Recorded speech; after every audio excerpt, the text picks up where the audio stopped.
এমন যদি হতো আমার দেশের শাসক হতো ওমরেরই মতো হতো আবু বকরের মতো। এমন যদি হতো আমার দেশের নেতা হতো ওমরেরই মতো হতো আবু বকরের মতো।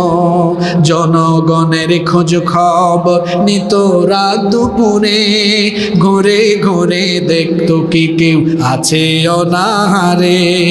আমার দেশের মা বোনেরা লাঞ্ছিতা হতো না, আমার দেশের কৃষক শ্রমিক বঞ্চিত হতো না। ধনী গরিব ভালোবাসার জীবন ফিরে পেত যদি আমাদের নেতা হতো ওমরেরই মতো হতো আবু বকরের মতো।